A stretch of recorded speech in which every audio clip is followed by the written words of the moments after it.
et se lamenter sur elle. Alors Jésus dit, ne pleurez pas, elle n'est pas morte, mais elle dort. Et il se moquait de lui, sachant qu'elle était morte. Mais il a saisi à la main et dit d'une voix forte, enfant, lève-toi. Et son esprit revint en elle, et à l'instant, elle se leva, et Jésus ordonna qu'on lui donne à manger.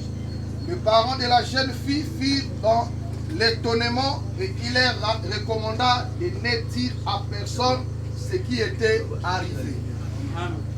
Dieu ajoute la bénédiction à la lecture de sa parole. Amen. Comme je venais de le dire dans la prière, nous sommes venus compatir, consoler la famille de notre frère. Et en cela, nous voulons parler sur un petit quelque chose dont nous voulons exhorter sur un petit quelque chose que j'ai intitulé le mystère de la mort. Amen. Amen. Le mystère de la mort. Pourquoi le mystère de la mort? Le mot, la mort en soi terrifie beaucoup de gens. Quand les gens entendent seulement parler de la mort, il est terrifié. Depuis les temps anciens jusqu'à nos jours, les gens craignent toujours la mort. Les gens pouvaient dire, mais toi qui es en train de parler, est-ce que tu ne crains pas la mort? J'ai dit bien, tous les êtres humains sur la terre, peu importe qui il est, peu importe comment il a vécu sur la terre, ils ont tendance à fuir la mort. Et la mort a été toujours quelque chose qui terrifie les gens. Les gens pouvaient accepter des souffrances telles que la pauvreté, la maladie et toutes ces choses-là. Mais ils ne veulent pas entendre parler de la mort. Il y a des gens même qui vont dans les églises. Jusqu'à aujourd'hui, ils fréquentent des églises. Mais ils ont toujours peur de la mort. Alors nous allons nous poser des questions ce soir. Parce que nous sommes là en train de parler du mystère de la mort. Nous voulons démystifier ce mystère-là. Afin que, quand nous marchons, nous puissions savoir qu'est-ce que la mort peut nous faire. Qu'est-ce que la mort peut avoir. Quel impact la mort peut avoir sur nous. Amen. Amen. Donc je disais que depuis l'ancien temps, nos grands-parents ont souffert à cause de la mort. Chaque fois que les gens avaient construit un campement et qu'ils habitaient tranquillement, lorsque l'un d'entre eux mourait, ils étaient obligés d'abandonner cet endroit. Pour eux, cet endroit était maudit. Pour eux, cet endroit n'avait plus de sens de vivre là-bas. Jusqu'à ce que cette souffrance rongeait les cœurs des gens. Ils ont pensé que les Blancs pouvaient leur délivrer de la mort. Et ils ont fait venir les Blancs. Lorsque l'homme blanc est venu, essayant de soigner les gens qui étaient malades, après des temps, ils ont remarqué que même les Blancs aussi lui-même il mourait. Alors l'espoir n'était plus. C'est pourquoi nous voyons, Job est en train de nous faire remarquer quelque chose. Job nous montre la vie éternelle par les types des arbres. Job était ou est le premier livre qui avait été écrit. Et lui, il n'avait pas de Bible que nous avons aujourd'hui. Frère Branham me dit, Job, sa Bible était les étoiles. C'est ça que lui il lisait comme la Bible. Donc il s'est connecté avec la nature. C'est pourquoi, quand Job a observé la vie des arbres, il a compris qu'il y avait quelque chose dans la vie des arbres qu'il n'avait pas encore trouvé dans les hommes. Parce qu'il voyait les arbres. Chaque saison arrivait, les arbres pouvaient prendre une métamorphose. Donc, lorsqu'il y avait la saison sèche, le feuille pouvait sécher, l'arbre tout entier pouvait sécher jusqu'en bas.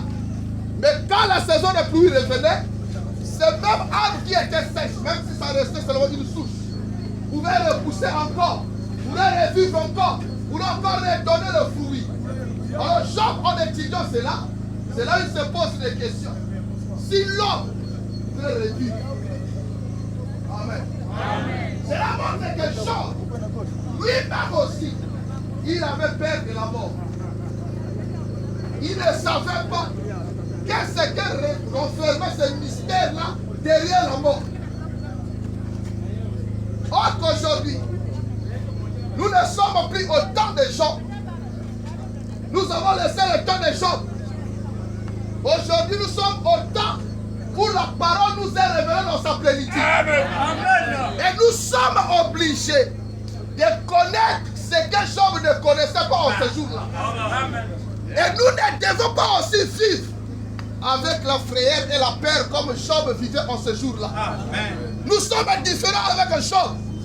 Job n'avait pas la totalité de la vision que nous avons ce soir. C'est pourquoi quand j'étais assis derrière là-bas, j'ai commencé à me réjouir. Voyant comment vous étiez en train de chanter.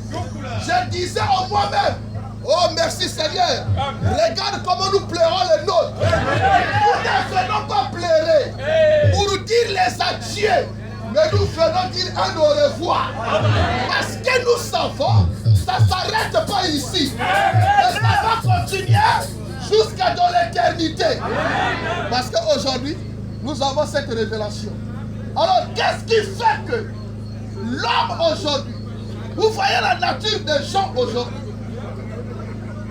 même croire la parole, ils ne veulent pas croire la parole. Ne leur blâmez pas, ne leur condamnez pas. Le problème qui se trouve là-bas, parce qu'au départ, ils étaient mal enseignés. Le premier enseignement qui était venu, on nous disait, on vit qu'une seule fois. C'est pourquoi les gens ont mis ça dans leur tête. Même les gens qui prient, même les gens qui ne prient pas, n'ont que droit à vivre une seule fois. Quand tu vas mourir, c'est fini pour toi. Laisse-moi profiter de ma vie. Ils ne savent pas qu'on ne vit pas une seule fois. Après cette vie, il y a encore une autre vie. S'ils connaissaient qu'est-ce qui vient après cette vie, ils ne devaient pas se comporter de la manière qu'ils se comportent. Vous voyez les gens aujourd'hui, ils disent non, comme j'ai le temps comme ça, laissez-moi manger, boire. Parce que si je meurs, c'est fini pour moi. Le problème, ils ne craignent pas la mort. En réalité, tous les gens là qui ont peur de la mort, ils ne craignent pas la mort. Mais qu'est-ce qu'ils craignent? Ils craignent qu'est-ce qu'il va devenir après la mort. Ils ne savent pas là où il est en train de partir. Ils ne savent pas qu'est-ce qu'il y a quand il meurt, qu'est-ce qu'il va devenir. Il y a des gens qui croient que quand il va mourir, il va se transformer en un cafard. Quand il va mourir, il va devenir un fourmi. Comme on aime, ils croient à ça. Il ne peut pas tuer des fourmis, il ne peut pas tuer des cafards. Peut-être c'est l'oncle de quelqu'un qui a été transformé comme ça. Mais nous ne croyons pas de cette manière.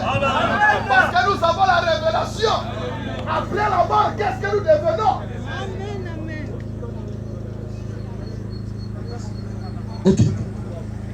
Donc je disais que nous savons qu'est-ce qui nous arrive après la mort. C'est pourquoi, avant d'aller plus loin dans ce que je suis en train de parler, je voulais prendre un petit type pour éclaircir chacun de nous, pour montrer aussi à ceux qui sont venus pleurer aussi avec cette famille. Pourquoi nous, on se réjouit quand l'un de nous est parti. Surtout quand nous avons un témoignage positif. Lorsqu'il part, nous on vient, on chante, on danse, on se réjouit. Parce que nous savons là où il se trouve. Nous savons que nous nous reverrons un jour. Les gens ont peur de la mort parce qu'ils ne savent pas qu'est-ce qu'il va devenir quand il va mourir.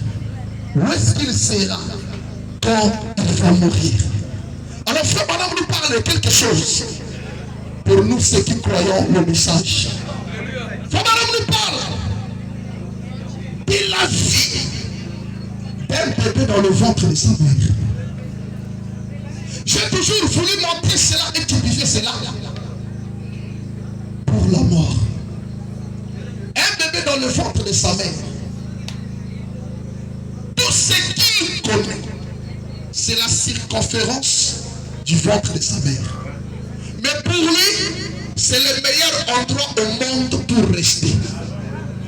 Alléluia. Amen. C'est pourquoi vous voyez même, il y a des femmes qui meurent en plein accouchement.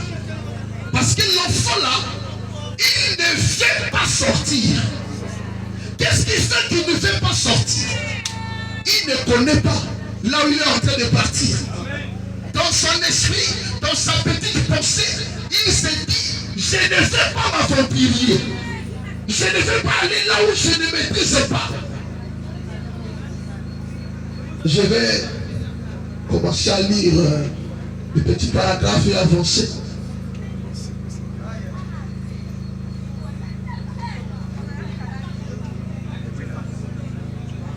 Non, c'est bon. Comment dit? Il voulait faire la ligne de prière, il voulait prier pour le malade.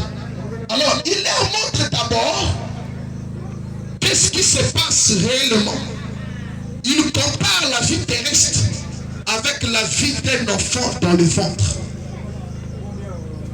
Frère Branham dit, dans la brochure, au-delà du rideau du temps, prêché le 5 mars 61, au paragraphe, je commence paragraphe 48. Frère Branham dit ceci.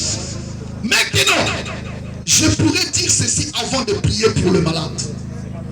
Qu'arrivera-t-il si un petit bébé, avant sa naissance, considérons cela un petit bébé qui a vécu 9 mois dans le sein de sa mère, et si ce petit bébé pouvait réfléchir, il dirait, vous savez quoi? On me dit que je suis sur le point de naître. Ça, c'est le bébé qui dit dans le ventre de sa mère. On me dit que je suis au point de naître. Mais 9 mois sont écoulés. Il y a une limite de temps en toutes choses. Les 9 mois est déjà écoulé. Mais lui, il réfléchit. On me dit que je suis au point de naître. Ça m'a dit, bien, que vais-je faire là à l'extérieur? Je ne connais que cet endroit-ci où je vis. Je tire ma force de l'intérieur. Et comment vais-je gagner ma vie là dehors? Ça, c'est toutes les questions que le bébé est en train de se poser dans le ventre. Parce que le bébé dans le ventre, il ne connaît pas travailler. Il ne connaît pas préparer. Il ne fait absolument rien. Il est dans le ventre. Alors, on veut le faire sortir pour aller dans un monde d'inconnu. Un monde qu'il ne connaît pas. Et il commence à se poser des questions. Quand je vais aller là-bas, comment je vais faire pour gagner ma vie? On me dit qu'il y a un soleil qui brille. On me dit que là-bas les gens se promènent. Mais je ne connais que cet endroit-ci. C'est tout ce que je connais. Juste ici, dans le ventre de ma mère, c'est ici qu'on m'avait introduit. Tout ce que je sais, c'est le ventre. Et on me dit qu'à l'extérieur, il y a beaucoup d'espace. Pendant qu'il est dans le ventre de sa mère, il ne croit pas à toutes ces explications-là, à toutes ces théories-là. Il ne croit pas à tous ces discours-là. Lui, l'endroit idéal, l'endroit meilleur, l'endroit pour lui de vivre, c'est dans le ventre de sa mère. Là où il est nourri par le canal du cordon ombilical. Là où il n'a pas assez d'espace, mais pour lui, il faut qu'il a assez d'espace. Et pendant qu'il est en train de réfléchir comme ça, nous qui sommes sur la terre, nous sentons que la terre est meilleure. Il y a plein d'espace. Il y a plein de choses à manger. Il y a plein de choses à faire. Mais lui qui est dans le ventre, la terre, c'est un mystère pour lui, à laquelle il ne connaît pas le il ne maîtrise rien. C'est ce qui lui pousse. Parce qu'il ne connaît rien. Il ne maîtrise absolument rien. C'est ce qui lui pousse de refuser de sortir. Parce qu'il se dit, quand je vais sortir, qu'est-ce que je vais devenir là? Comment je vais commencer à gagner ma vie là-dedans? Et faut me dire, eh bien, ce petit bébé mourait de peur à l'idée de naître. Je vais m'arrêter un peu là. Je ne sais pas si vous avez compris ça. Pendant qu'il fait toutes ces imaginations, pendant qu'il est en train de penser à ce mystère qu'on appelle la terre, il a peur de sortir. Alléluia. C'est comme chacun des êtres vivants sur la terre. Il a peur de mourir. Il ne veut pas mourir. Vous allez le voir sous le lit de l'hôpital. Il se débat. Il ne veut pas mourir. Ce n'est pas parce qu'il a laissé beaucoup de biens. Non. Ce n'est pas parce qu'il a beaucoup de comptes en banque. Non. Il a peur de mourir parce qu'il ne sait pas là où il est en train de partir. Alléluia. Il va lutter pour rester en vie.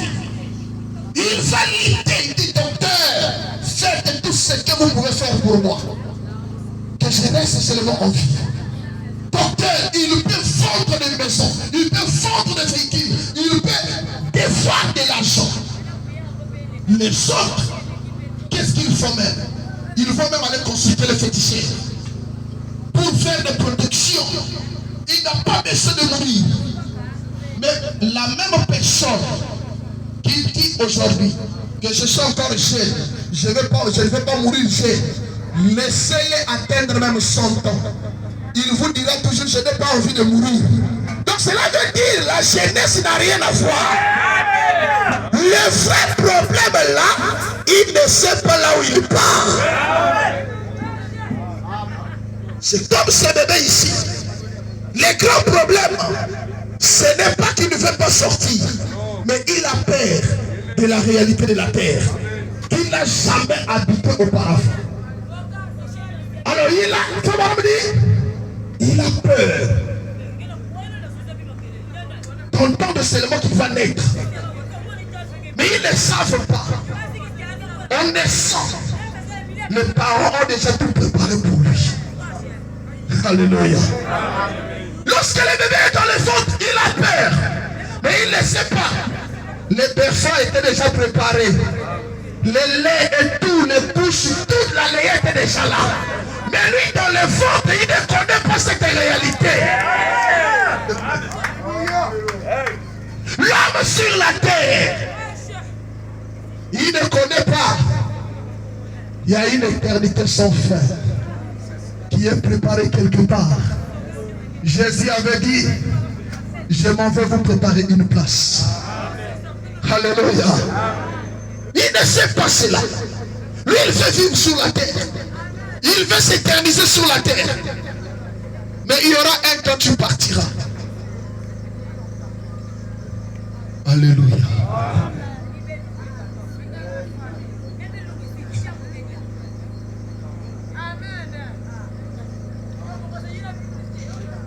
Et c'est vrai, il mourrait de peur parce qu'il vient à un endroit dont il ne connaît rien.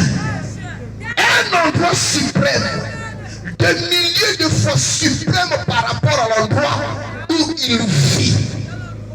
Il n'en saurait rien du tout. Il pourrait dire, comment? Que vais-je faire? Il mourrait de peur à l'idée de naître. Mais, écoutez maintenant, frère. Mais, nous qui vivons ici dehors, eh bien, nous étions une fois là. Nous ne voudrions plus jamais y entrer. Comment me dit, nous qui vivons là, sur la terre, actuellement, si on nous propose de retourner dans le sein maternel, c'est la guerre, frère. Qui va accepter? Il n'y a pas d'espace là-bas. Tu as déjà appris ici, là, de monter les taxis. Tu as déjà appris ici, là, d'aller dans les restaurants. Tu as appris ici, là, de quitter tel quartier là-bas. Non, on te dit non, monsieur, le retour dans le ventre de ta mère. C'est ce qui a même troublé Nicodème. Lorsque Jésus parle de la nouvelle, Nicodème dit non, non, non, quand même. Soyons sérieux. Des vieux comme nous, comme ça, je vais encore retourner là-bas. C'est ce qu'il voyait difficile. Personne ici, si on lui dit retourne, il ne va pas accepter. Même s'il y avait une possibilité de retourner, il ne va pas accepter. Frère Madame nous amène quelque part. Nous ne voudrons plus jamais y rentrer. Nous ne souhaiterons plus jamais rentrer encore dans le sein maternel. Vous voyez? Non, nous ne voudrons pas le faire. Et mes amis, il en est tout à fait ainsi lorsque nous mourons. Alléluia. Faut maintenant me dire,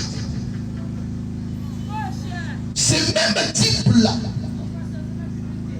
un bébé dans le ventre de sa mère, c'est le même type que nous ici sur la terre. Quand ce bébé-là est prêt à naître, comme il ne connaît pas la terre, il va refuser. Il y a des bébés capricieux. Ils sont compliqués. Quelquefois, ils se fatiguent dans le ventre. Ils sont obligés de faire la césarienne pour faire sortir l'enfant. Parfois, trop tard, l'enfant est déjà mort à l'intérieur. Parce qu'il a résisté. Et c'est la même chose. Quand nous sommes sur la terre, on nous dit de retourner dans le sein maternel, on va refuser. On nous dit de mourir, on va refuser. Pourquoi on va refuser? Là-bas, nous savons qu'il n'y a pas d'espace plus mieux qu'ici. Mais mourir, nous ne connaissons pas là où nous partons. C'est ce qui fait peur à tout le monde. Quand je vais mourir, je vais devenir un fantôme, un esprit flottant et tout et tout. Non. C'est ce qui fait peur. C'est ce qui amène les gens à craindre la mort. Mais je parle ici des gens qui se sont préparés. Parce que chaque voyage, on se prépare toujours. C'est pourquoi le langage que le païen nous dit, même si je vais à l'église, moi je reste à la maison. Toi tu mourras. Moi si je mourrai, j'aurai ma vie éternelle en enfer. Tu as la vie éternelle en enfer comment? L'autre a travaillé du 1er au 30. Toi tu n'as pas travaillé. Même si tu es congolais d'origine, même si tu es venu ici à Pont-Noir, tu vas aller te mettre au bureau des agents payeurs. Oui, je suis venu prendre mon salaire. Ça n'existe pas. Ça ne marche pas. Pour avoir le salaire, tu dois travailler. Et pour réussir un bon voyage, tu dois te préparer. Tu ne peux pas te lever d'un matin, tu prends ton sac, tu vas à l'aéroport. Oh non, bon, moi je me vais en France parce que nous sommes colonisés par les Français. Même si je n'ai pas le visa, je vais rentrer. On va te refouler. C'est pourquoi, pour celui pour lequel nous sommes venus aujourd'hui, ce n'est pas pour lui que nous prêchons ce soir. Nous prêchons pour nous qui sommes restés. Cette exhortation ne concerne pas notre frère. Notre frère, je vous assure, là où il est, si vous le dites de revenir, peu importe le montant d'argent que vous allez lui proposer, il ne reviendra pas. Même si on donnait le pouvoir à qui que ce soit ici, que tu peux ouvrir le ciel, lui supplier de descendre, il ne reviendra pas. Parce que là où il est plus meilleur qu'ici. Une personne qui s'est bien préparée, c'est celui-là qui réussira son voyage. Et celui qui n'a pas peur de la mort, c'est celui-là qui se prépare chaque jour. Et comment on se prépare? Chaque pays a une ambassade. Là où ils partent chercher leur officier. Nous aussi, nous avons notre ambassade.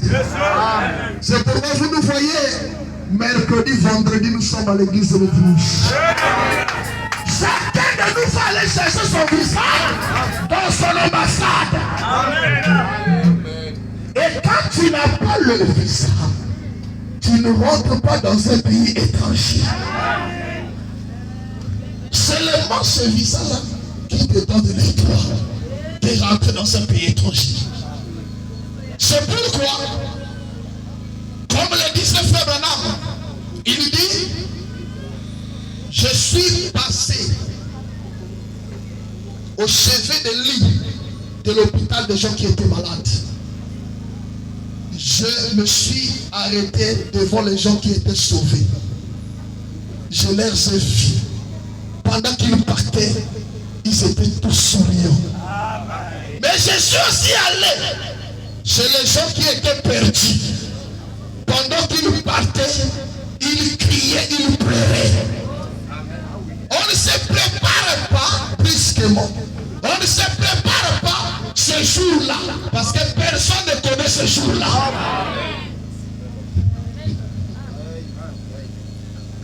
Je me sens très bien. Personne ne connaît ce jour. Ça peut arriver avant le matin. Ça peut arriver le lendemain. Mais, est-ce que nous sommes prêts? C'est ça le problème. Est-ce que nous sommes prêts? L'enfant peut naître aujourd'hui, demain ou après-demain. Les parents se préparent. Et nous aussi, pour aller, on doit se préparer. Et seul celui qui ne craint pas la mort, c'est celui-là qui est en Christ. C'est pourquoi, lorsque le frère Prince a chanté, puis la pièce c'est ça. Être en Jésus, naître en Jésus, être caché en Jésus. Celui-là n'aura pas peur de la mort. Parce que nous savions que notre bien-aimé frère, quand il était devant la mort, il a adressé la mort les paroles que la mort n'a pas pu supporter. Quand Paul était devant la mort, il a prouvé à la mort que la mort était réelle. Il dit, mort, où est ton écuyer? Alléluia. Qui d'autre pouvait le faire? Il faut avoir de l'assurance.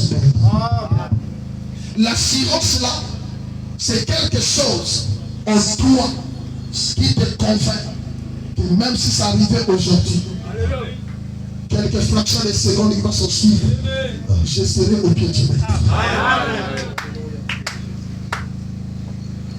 Continuons avec Frère Branham.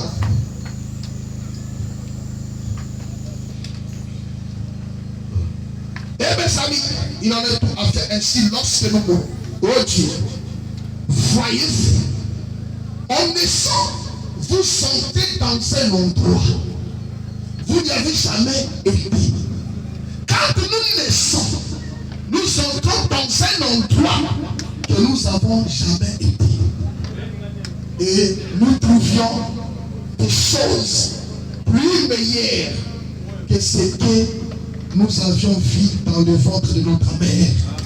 Nous trouvions le soleil, nous trouvions la lune, les étoiles, les océans, nous trouvons les routes, les véhicules, les maisons, la nourriture et toutes ces choses-là, les habits.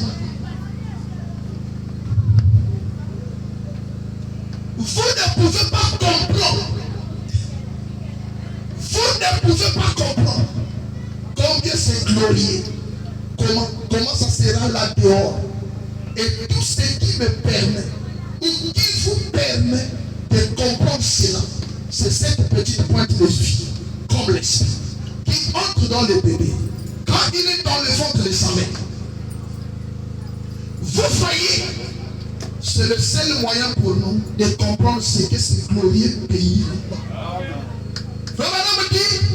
En prenant ces types-là, c'est le seul moyen pour toi et moi ce soir de comprendre ce glorieux pays là-bas.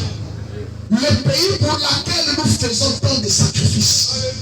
Le pays pour lequel nous vivons la parole. Le pays pour lequel nous menons cette vie de sanctification. Le pays pour lequel nous menons cette vie de sainteté. Le pays pour lequel nous obéissons et appliquons les messages de Branham. C'est un endroit glorieux. Plus meilleur que tous les endroits qu'on peut visiter sur la terre.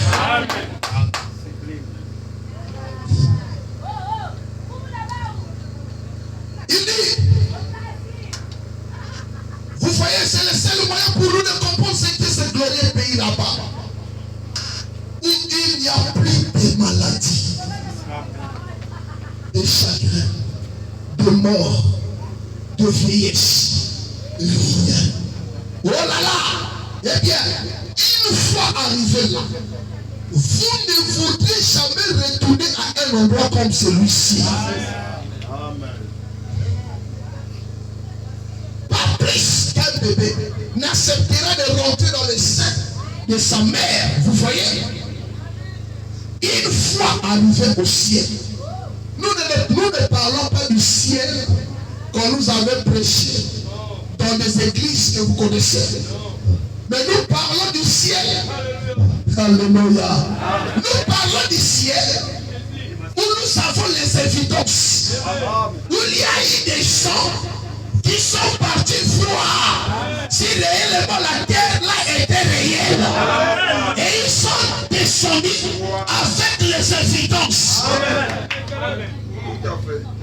La Bible nous dit, il y a un homme de chair qui est allé jusqu'au 3e ciel.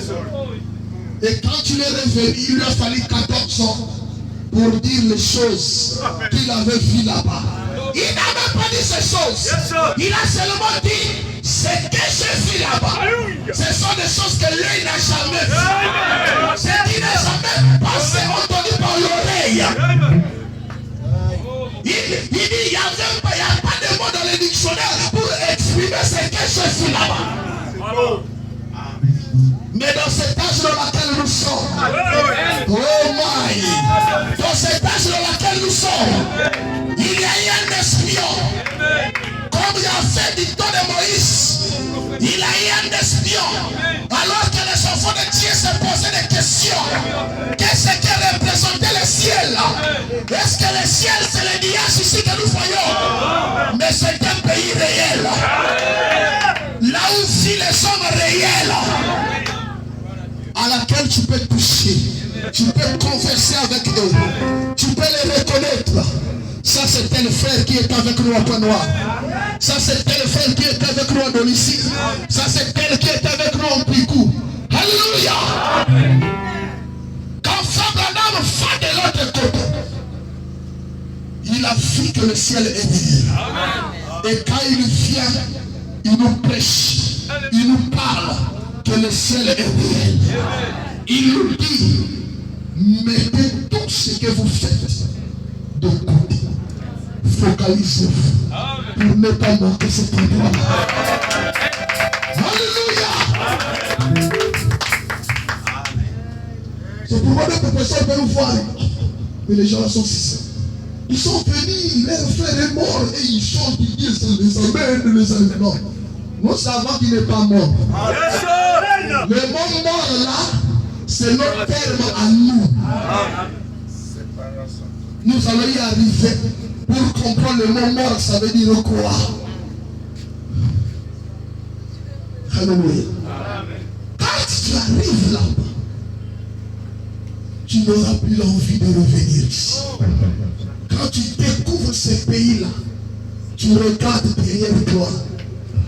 Même si tu vivais aux États-Unis, au Canada, au Dubaï, en Chine, là où il y a des constructions, quand tu regardes comme ça, tu dis, ça c'est la saleté. Je ne vais plus retourner là-bas. Je vais rester ici.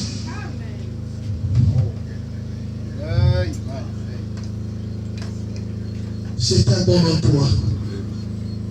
C'est un endroit meilleur à vivre. Frère Branham dit, il n'y a pas la maladie là-bas.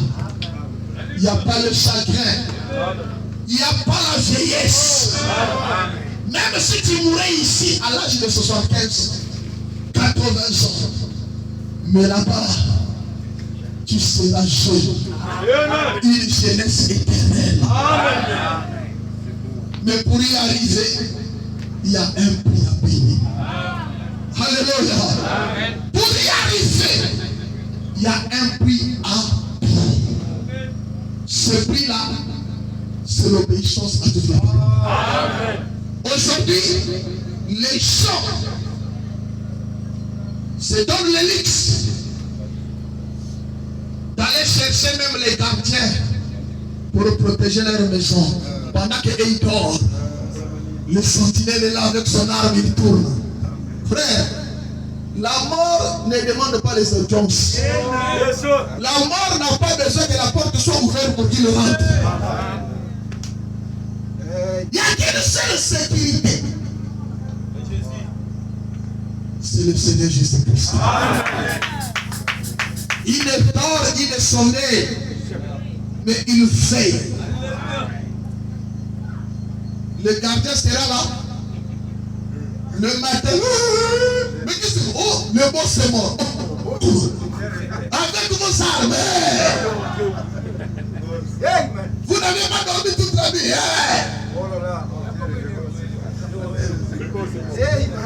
Amen, oui, amen. C'est pourquoi le diable, comme il est riche,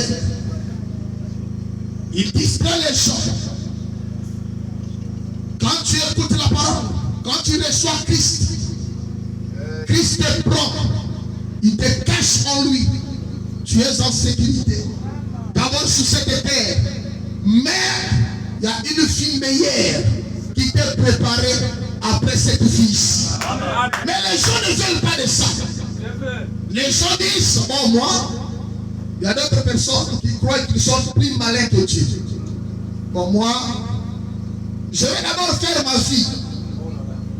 Quand je serai là, bientôt là, proche de mourir, tu ne sais même pas quand tu vas mourir.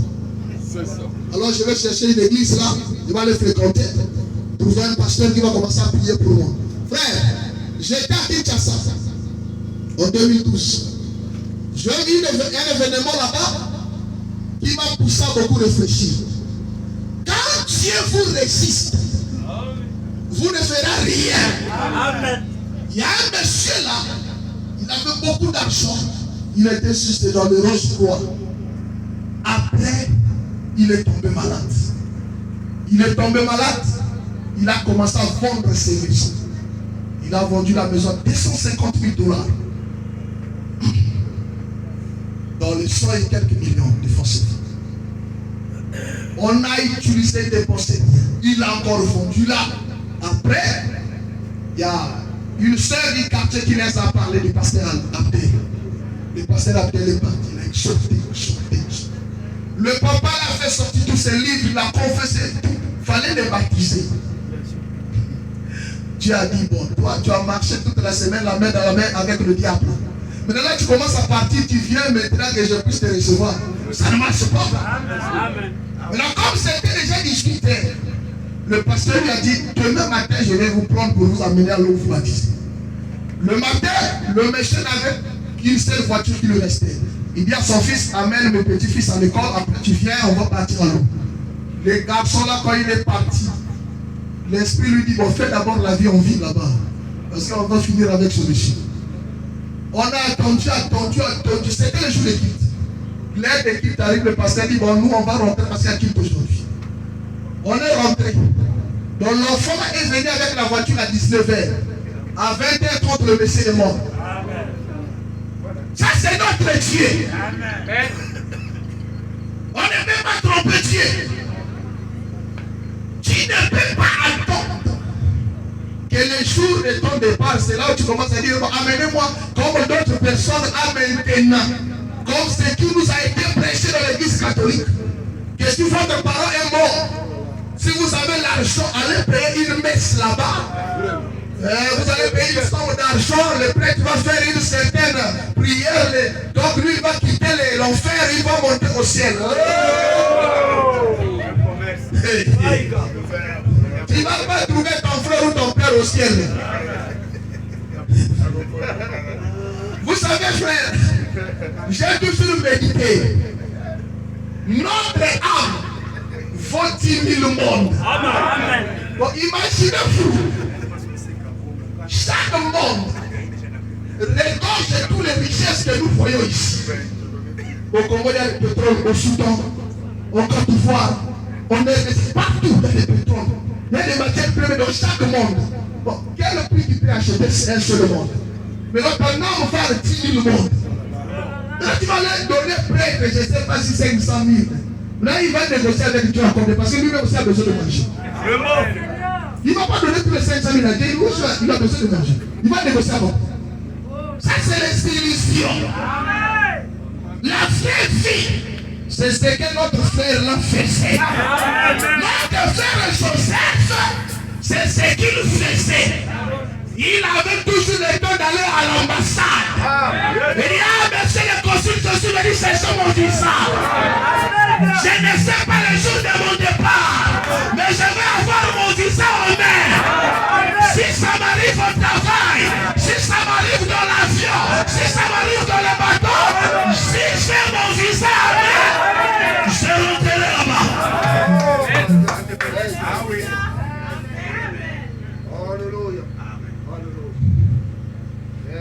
C'est un pays très glorieux, un pays très merveilleux.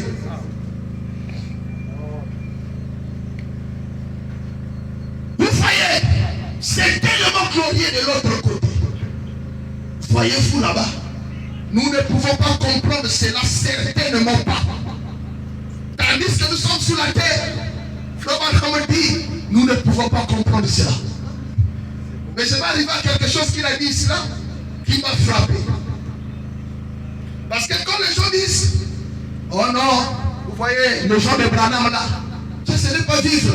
Il ne fait pas ceci, il ne fait pas cela. Écoutez frère, il y a un homme dans la Bible. La Bible dit, c'est Salomon qui disait, j'ai donné à mon cœur tout ce qu'il voulait, tous les plaisirs de ce monde, je l'ai fait goûter. Lui qui avait 1000 femmes, 700 concubines et 300 femmes. Mais quand il arrive à la conclusion de sa vie, il dit malgré toutes ces choses-là, vanité de vanité. Tout n'est que vanité. Poursuite des vents. Alors moi je voulais me poser des questions. Mais là quand nous ici, quand nous disons, je veux vivre, je ne veux pas être là-bas, je ne veux pas, tu veux vivre, quel genre de vie que tu veux vivre? Comparable à la vie de Salomon. Mais Salomon il dit que c'était vanité. Si Salomon peut dire de sa vie là. Un jour j'étais en train de lire les chroniques. J'ai dit c'est que Salomon préparait chaque jour dans son palais. Et je me suis assis par terre et j'ai dit Seigneur, vraiment, est-ce que même les présidents, quelqu'un qui va arriver à tuer 100 bœufs, 1000 moutons. Et toi et moi ici là, on attend vraiment. C'est là que je vais appeler un homme fille. Si tu connaissais ce qui était la vie, tu ne devais même pas convoiter les choses de la terre. Amen. Merci Seigneur. Amen. Tu devais regarder en haut. Chaque jour, tes regards devaient être fixés. Chaque jour, tes regards devaient être fixés vers là-haut. Comme nous le chantons, j'ai un pays au-delà des étoiles.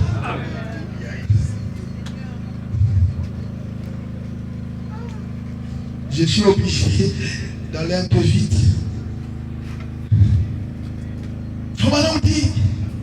nous ne le pouvons pas. Et bien de même, cela dépasse la pensée de ces petits bébés.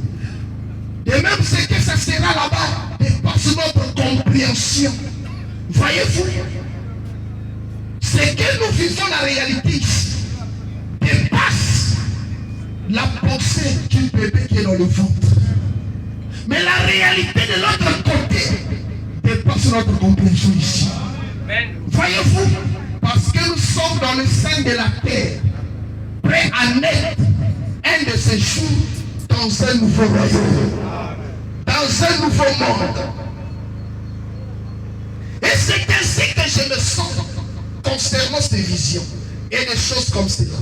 Quoique ce fut qui m'était arrivé ce jour-là, quand je suis simplement passé de l'autre côté, je vis ce que c'était et que je suis ensuite revenu ici. Pouvez-vous imaginer, étant bébé et sachant déjà combien c'est glorieux de se promener et de voir les arbres fleurir, les oiseaux chanter, le soleil briller, et une vie comme celle-ci, d'avoir par la suite été confiné dans un ventre. Eh bien, vous ne voudriez pas du tout rentrer. Eh bien, alors, notre entendement serait totalement englouti en essayant de penser à ce qui existe là-bas. Comme les Écritures disent, ce sont des choses que l'œil n'a pas vues, que l'oreille n'a pas entendues, qui ne sont pas montées au cœur de l'homme. Ce que Dieu a en réserve pour ceux qui l'aiment. Vous voyez?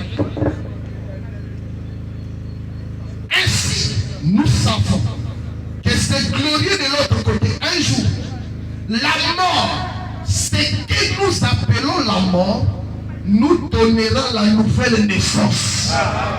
Alors nous entrerons dans l'autre monde de l'autre côté. Au fait de la mort, c'est une véhicule qui est en train de t'aider de quitter ce monde pour rentrer dans un autre monde plus meilleur que celui ici. Écoutez maintenant là où je suis en train d'aller. Frère Branham commence à décrire un peu de l'autre côté. Frère Georges, tu ne seras pas vieux et infirme de l'autre côté. Et frères et sœurs, ainsi que quelques-unes comme certains d'entre nous qui sommes plus âgés et tout, nous serons éternellement jeunes là-bas. Cette vieille, cette robe de chair, je la laisserai tomber, je ressusciterai et je m'emparerai du prix éternel. Et je crierai pendant que je traverserai le cerf. Adieu, tout moment de prière. Tout est donc terminé.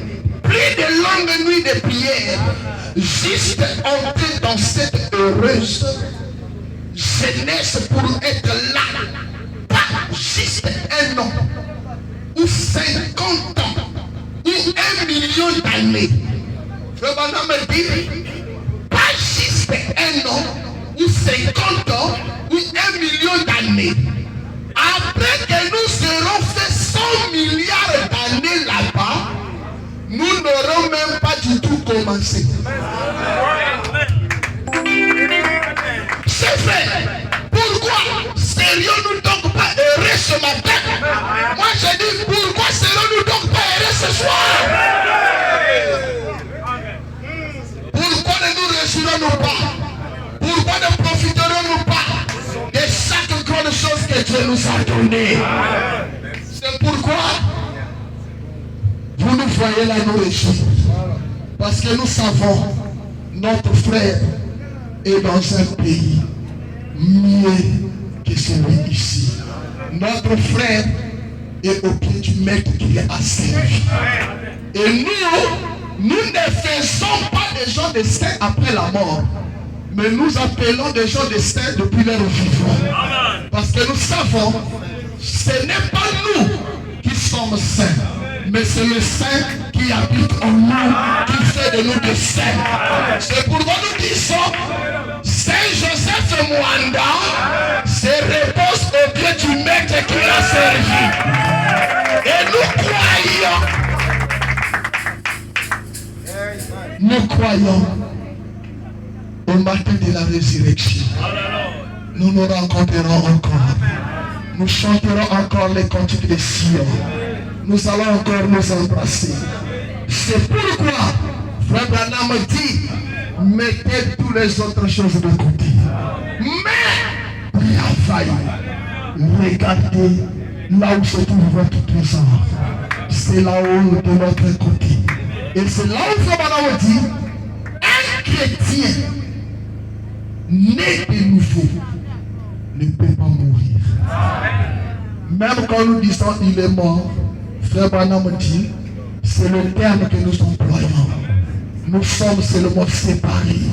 Lui, il est dans une autre dimension. Nous sommes restés dans une autre dimension. Mais là où il est, il vit encore. Et il vivra. Que le Seigneur vous bénisse.